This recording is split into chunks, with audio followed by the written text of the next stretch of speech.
ሊቃናተ ነድ ዘሰማያዊት ማይፈድ በእንተ በግዑ እቀብዋ ነዛቲ ያዘድ።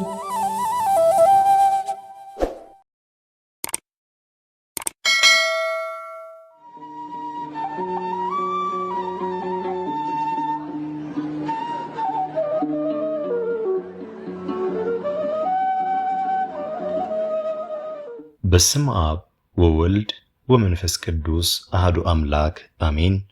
ሰላም እንደምንቆያችሁን ውድ የሊቃናት ሚዲያ ቤተሰቦቻችን አሜን። የእግዚአብሔር ስሙ ከዘላለም እስከ ዘላለም የከበረ የተመሰገነ ይሁን።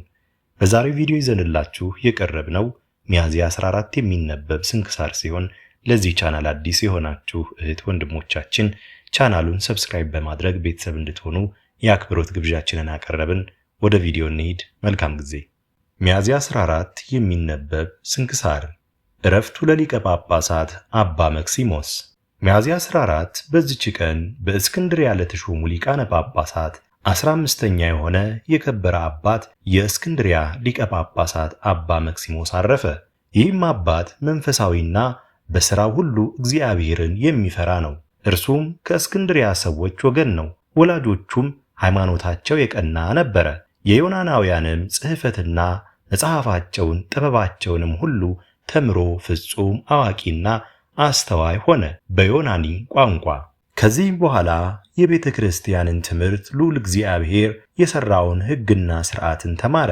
አባ ያሮክላም ዲቁና በእስክንድርያ ሾመው። ከዚያም በኋላ ዲዮናስዮስ ቅስና ሾመው። በተሾመባት ሁሉ ላይ ተጠምዶ የሚያገለግልና የሚጋደል ሆነ። አባ ዲዮናስዮስም ባረፈ ጊዜ አዋቂዎች ኤጲስቆጶሳትና ካህናት ማኅበሩም ሁሉ መረጡት። በእግዚአብሔርም ፈቃድ በወንጌላዊ ቅዱስ ማርቆስ ወንበር ላይ ሊቀ ጳጳሳት አድርገው ሾሙት። ዲዮናስዮስም ስለ ጳውሎስ ሳምሳጢ በአንጾኪያ ከተማ የተጀመረው የኤጲስቆጶሳት ማኅበር ጉባኤ ተጀምሮ ሳይፈጸም አረፈ።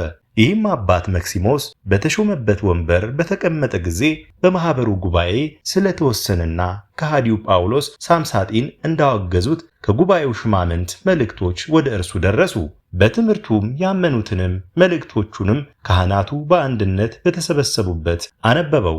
ከዚያም በኋላ ዳግመኛ ከራሱ መልእክቶችን ጽፎ የጳውሎስ ሳምሳጢን ስህተት ያረቅ ዘንድ ወደ እግዚአብሔር እንዲጸልዩና እንዲማልዱ እያዘዘ ወደ ግብፅ አገሮች ሁሉ ወደ ኢትዮጵያና ወደ ኖባ አገር ላካቸው። የክብር ባለቤት ጌታችን ልመናቸውን ተቀበለ። ይህም ከሃዲ ከጥቂት ቀኖች በቀር አልኖረም፣ በፍጥነት አጠፋው እንጂ የረከሰች ሃይማኖትንም ከዓለም አስወገደ፣ አራቀ። በዚህም አባት ዘመን ከምስራቅ አገር ማኒ የሚባል ራሱን የእውነት መንፈስ ጰራቅሊጦስ ያደረገና ክፉ ስህተትን የሳተ ሰው ተገለጠ።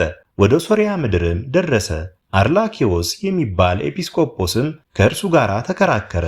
ስህተቱንም ገላልጦበት አሳፍሮ ከአገሩ አሳደደው። ከዚያም ተመልሶ ወደ ፋርስ ሄደ።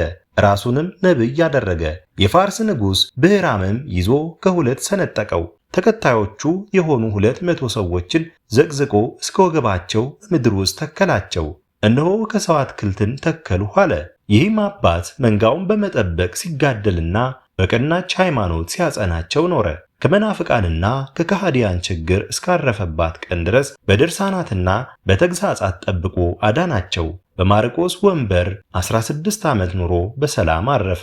በረከቱ ከእኛ ጋር ለዘላለም ትኖር አሜን። አስጀምሮ ላስፈጸመን ለልዑል እግዚአብሔር ክብር ምስጋና ይሁን መቼም መች ለዘላለሙ አሜን። ውድ የሊቃናት ሚዲያ ቤተሰቦቻችን ሚያዝያ 14 የሚነበብ ስንክሳር ወደ እናንተ አቀረበን። ይህን ይመስል ነበር።